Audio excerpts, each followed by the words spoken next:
کیا جیون ساتھی پہلے سے لکھ دیا گیا ہے۔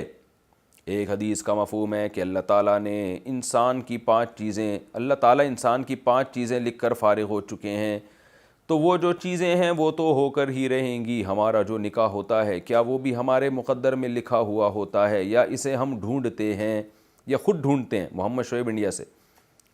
دیکھیں صرف نکاح نہیں لکھا ہوا، سب کچھ لکھا ہوا ہوتا ہے۔ آپ کا یہ بھی لکھا ہوا ہے کہ آپ صبح ناشتے میں پراٹھا کھائیں گے یا دال کھائیں گے یا چاول کھائیں گے، لیکن ہمیں نہیں پتا کہ بھئی کیا لکھا ہوا ہے، تو ہم اپنی طرف سے اچھا کھانے کی کوشش کرتے ہیں۔ تو آپ کی جہاں شادی ہوگی وہ بھی لکھی ہوئی ہے، لیکن آپ کو کیا پتا کیا لکھا ہوا ہے، تو آپ اچھی سے اچھی جگہ ٹرائی مارنے کی کوشش کریں۔ میں بھی دعا کرتا ہوں اللہ کرے آپ کی قسمت میں کوئی اچھی والی لکھی ہوئی ہو۔ تو ہمیں چونکہ پتہ نہیں ہے نا مقدر کا، کسی کو پتہ نہیں ہے، تقدیر کا علم اللہ نے کسی پیغمبر کو، کسی مقرب فرشتے کو بھی نہیں دیا، تو اس لیے ہم تو بھائی وہی کریں گے جو ہماری کھوپڑی میں آئے گا۔ ہمیں کیا کرنا ہے کہ لکھا ہوا ہے یا نہیں لکھا ہوا، ہم نے وہ کرنا ہے جو ہماری سمجھ میں آ رہا ہے۔ تو آپ تلاش کریں اچھے سے اچھا، تقدیر پر بھروسہ کر کے آپ اچھے رشتے کی تلاش چھوڑ نہ دیں۔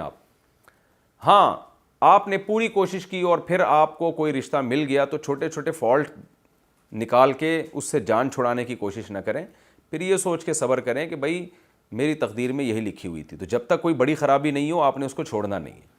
تو تقدیر کام کرنے کے بعد اس کے عقیدے کا سہارا لیا جاتا ہے، کام کرنے سے پہلے نہیں۔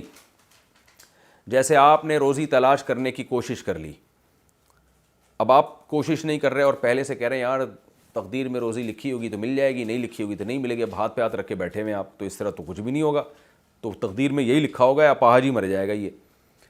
تو آپ کوشش کرتے ہیں، رزق مل گیا تو اللہ کا شکر ادا کریں، نہیں ملا تو آپ یہ کہیں کہ بھائی اب جب نہیں ملا تو نہ ملنے کے بعد آپ کو یہ پتہ چل گیا، ماضی کا پتہ چل جاتا ہے انسان کو کہ بھائی بعد میں پتہ چل گیا کہ میری تقدیر میں تھی نا، رزق کی وسعت تھی نہیں میری تقدیر میں، تو پھر یہ سوچ کے آپ کو صبر کرنا پڑے گا۔ اسی کو قرآن نے کہا ہے لِكَيْ لَا تَأْسَوْا عَلَىٰ مَا فَاتَكُمْ وَلَا تَفْرَحُوا بِمَا آتَاكُمْ۔ ہم نے تقدیر کا عقیدہ تمہیں اس لیے بتایا ہے تاکہ کوئی چیز تمہیں نہ ملے تو غم نہ کیا کرو، یہ سوچو کہ اللہ نے میرے مقدر میں یوں ہی لکھا تھا، ایسا ہی ہونا تھا۔